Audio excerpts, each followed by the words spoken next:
बिस्मिल्लाहिर्रहमानिर्रहीम। आज हम पढ़ेंगे डाइजेस्टिव सिस्टम। डाइजेस्टिव सिस्टम यानी कि खुराक हज़म करने का निज़ाम। 2011 इन अगस्त जब मैंने पढ़ाना स्टार्ट किया तो मेरा सबसे पहला टॉपिक डाइजेस्टिव सिस्टम था। मैं क्लास में गई, मैंने बच्चों को रीड करवाया, जस्ट रीड, और उसके बाद उन्हें जो डिफ़िकल्ट वर्ड्स थे उसके मीनिंग बताए, और उसके बाद बच्चों को कहा कि कल ये हम समझेंगे और इसमें जो आपको समझ आती है वो आपने कल मुझे इस पूरे प्रोसेस को जस्ट एक लाइन में डिफ़ाइन करना है। नेक्स्ट डे जब मैं क्लास में गई, मैंने बोर्ड रेडी किया। सबसे पहले मैंने क्वेश्चन पूछा कि व्हाट इज़ डाइजेस्टिव सिस्टम।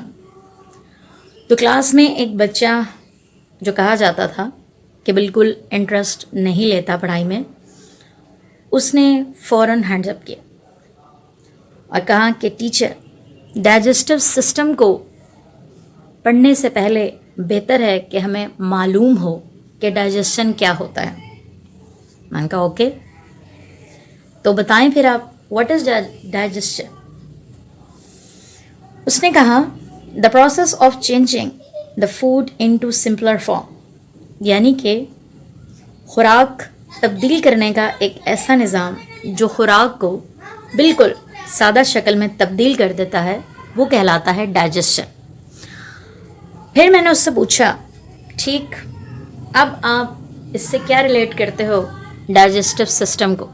उसने कहा कि टीचर, डाइजेस्टिव सिस्टम जो है वो इसी से ही रिलेट करता है।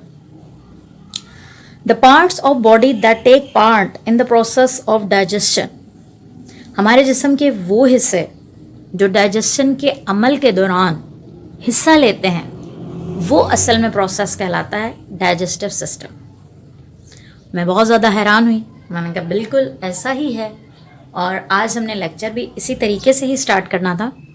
मैंने उसके लिए क्लैपिंग करवाई। फिर हमने अपना टॉपिक जो है स्टार्ट किया। Our body needs energy and food to move, grow and to stay alive. हमारे जिस्म को तवानाई की और ख़ुराक की ज़रूरत होती है। क्यों ज़रूरत होती है? हरकत करने के लिए, बढ़ने के लिए और ज़िंदा रहने के लिए। Our body cells cannot use the food in the form it is eaten by us. हमारी बॉडी जो है वो ख़ुराक को बिल्कुल उसी तरीके से इस्तेमाल नहीं करती जिस तरीके से हम उसे खाते हैं। Our body change it into simpler form, हमारी बॉडी जो है वो इसको तब्दील कर देती है एक सादा शक्ल में, और सादा शक्ल को में तब्दील करने के लिए जो प्रोसेस इस्तेमाल होता है वो डाइजेशन है। और डाइजेशन के अमल के दौरान जो पार्ट्स हम इसमें इस्तेमाल करते हैं वो असल में है हमारा डाइजेस्टिव सिस्टम। डाइजेस्टिव सिस्टम के लिए सबसे पहले हम जो ऑर्गन यानी कि जो अपनी बॉडी का पार्ट यूज़ करते हैं वो है हमारा माउथ।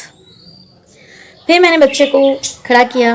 मैंने कहा आप बताएं कि आपकी नज़र में डाइजेस्टिव सिस्टम जो है वो असल में क्या है। एक बच्चा जो बहुत ज़्यादा पढ़ने वाला था, उसने सिंपली फॉर्म में कहा कि टीचर, खुराक हज़म करने का एक ऐसा निज़ाम जो हमारे माउथ से स्टार्ट होता है और हमारे एनस पे जाकर ख़त्म हो जाता है। तो सबसे पहले हमारा ऑर्गन ऐसा है जो हम पढ़ेंगे वो है हमारा mouth. The process of digestion begins from our mouth, digestion का अमल जो है वो स्टार्ट होता है हमारे मुंह से। Our teeth break the food into small pieces by cutting and grinding, हमारे मुंह में मौजूद जो हमारे दांत होते हैं खुराक को छोटे छोटे हिस्सों में तकसीम कर देते हैं, यानी कि खुराक को दांतों के ज़रिए जो है वो काटा जाता है, उसे पीस कर छोटे छोटे हिस्सों में तकसीम कर दिया जाता है। The tongue mixes food with saliva which is secreted bye salivary glands, फिर हमारी जो ज़ुबान होती हैं इस खुराक को सलाइवा के साथ मिक्स कर देती है, यानी कि जो हमारे थूक के गदूद होते हैं। Saliva starts the digestion of carbohydrates, starch and sugar, salivary gland जो हैं वो कार्बोहाइड्रेट्स यानी कि स्टार्च और शुगर की डाइजेशन का अमल शुरू कर देता है। आफ्टर सम टाइम कुछ वक्त के बाद the food in the mouth becomes soft and moist. कुछ देर के बाद हमारे मुंह में जो खुराक होती है वो क्या हो जाती है, बिल्कुल नरम और गीली यानी कि नमदार हो जाती है। The tongue pushes the food to the back of our mouth. फिर हमारी ज़ुबान जो है खुराक को हमारे मुंह के पिछले हिस्से की तरफ धकेल देती है और पिछला हिस्से में हमारा नेक्स्ट पार्ट स्टार्ट होता है जो कि है oesophagus. The chewed food is then pushed from the mouth into the oesophagus.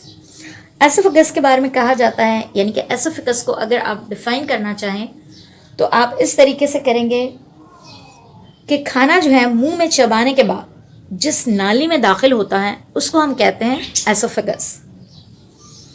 The chewed food is then pushed from the mouth into the oesophagus. चबाई हुई खुराक मुंह से फिर एसोफेगस में धकेल दी जाती है।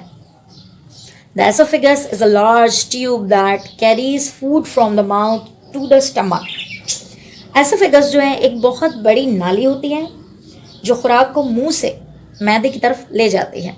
The oesophagus use wave like muscular movement. Oesophagus जो है इसमें उजलाती हरकत जो है ये इस्तेमाल करता है। किस लिए इस्तेमाल करता है? खुराक को धकेलने के लिए। कहाँ धकेलने के लिए? स्टमक में। यानी कि जिगजैग की एक शक्ल होती है जिसकी मदद से खुराक जो है वो हरकत करती है।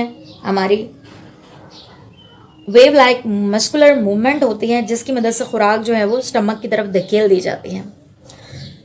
This wave like movement are called peristaltic movement. और ये उजलाती यानी कि लहरदार हरकत जो है इसको हम कहते हैं peristaltic movement. And process is called peristalsis.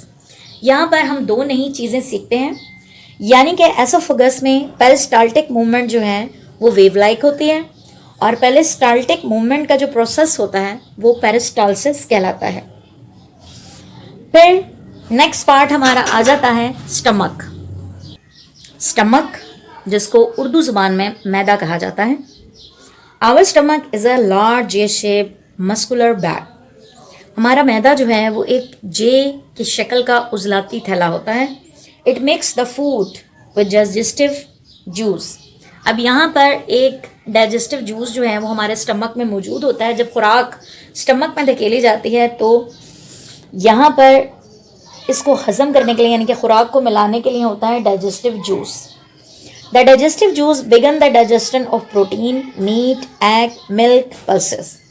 अब ये डाइजेस्टिव जूस जो होता है ये खुराक में मौजूद जो गोश्त, अंडे, दूध, दालें वगैरह जो खुराक हम खाते हैं उसमें मौजूद प्रोटीन को जो है डाइजेशन करना शुरू कर देता है।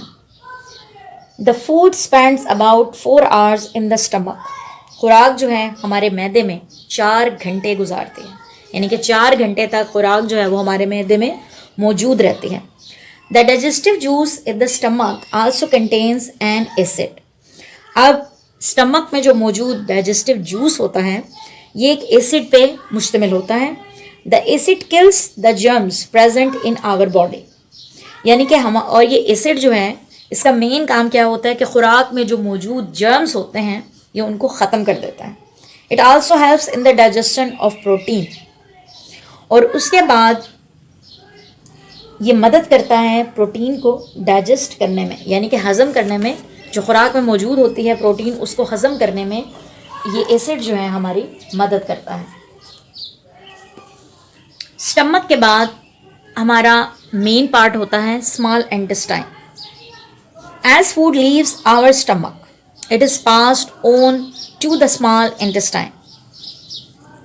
जैसे खुराक मैदे से निकलती है तो वो छोटी आंत में चली जाती है, which is a long thin tube coiled inside our abdomen. और छोटी आंत जो हमारे पेट में एक बहुत लंबी पतली बलदार नाली होती है। Finally digestion of carbohydrates, fats and proteins occur in the small intestine. Carbohydrates, fats और प्रोटीन की जो हतमी डाइजेशन होती है यानी कि फाइनल डाइजेशन होती है वो छोटी आंत में होती है। 3 organs helps in the digestion of food here। यहाँ खुराक की डाइजेशन में 3 ऑर्गन्स जो हैं वो मदद करते हैं।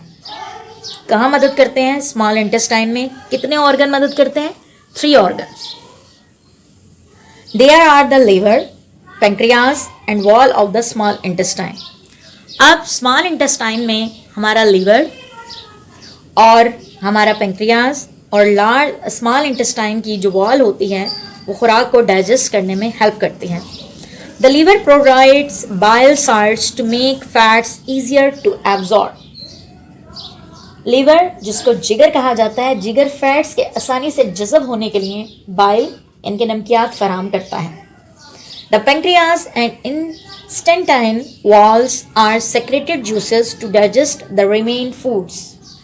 और पेंक्रियाज और छोटी आंत की जो दीवारें होती हैं वो बाकी रह जाने वाली खुराक को हजम करने के लिए रतूबतें खारिज करती हैं. The absorption of digestion food also occurs in the last part of small intestine. हजम शुदा खुराक जज़ब होने के लिए छोटी आंत ही के आखिरी हिस्से में होती है. यानी कि खुराक हजम करने का जो फाइनल डाइजेशन प्रोसेस होता है वो हमारी स्मॉल इंटेस्टाइन में ही होता है.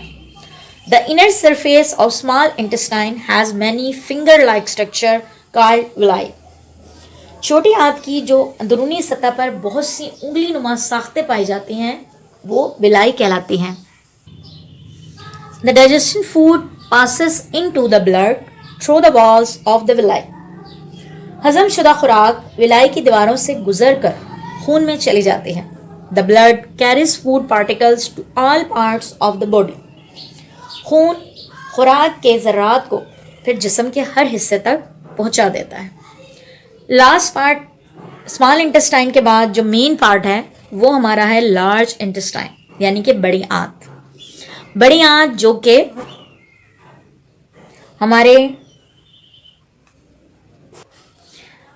जो कि अपेंडिक्स से मुंसलिक होती है. The digestion part of the food passes into the large intestine. खुराक का गैर हजम शुदा हिस्सा जो है वो बड़ी आंत में चला जाता है. Here the undigested food has a large amount of water. और यहाँ गैर हजम शुदा खुराक में काफ़ी मकदार में जो पानी मौजूद होता है. The main job of large intestine is to absorb extra water. बड़ी आंत का सबसे अहम काम जो होता है वो फालतू पानी को जज़ब करना होता है. The undigested food becomes solid and is called feces. गैर हजम शुदा खुराक यहाँ मज़ीद ठोस हो जाती है जो कि feces यानी कि फजला जात कहलाती है. The feces is stored in the last part of the large intestine called the rectum. फजला जो है वो बड़ी आंत के आखिरी हिस्से यानी कि रेक्टम में जमा हो जाता है. We pass the feces out of our body through the anus. और हम इस फजले को एनस के ज़रिए अपने जिस्म से खारिज करते हैं. यानी कि डाइजेस्टिव सिस्टम जो हमारे माउथ से स्टार्ट होता है और हमारे एनस पर जाकर ख़त्म हो जाता है, ये हमारी बॉडी का एक बहुत अहम प्रोसेस है, बहुत अहम सिस्टम है जिसकी मदद से हम खुराक को हज़म करते हैं.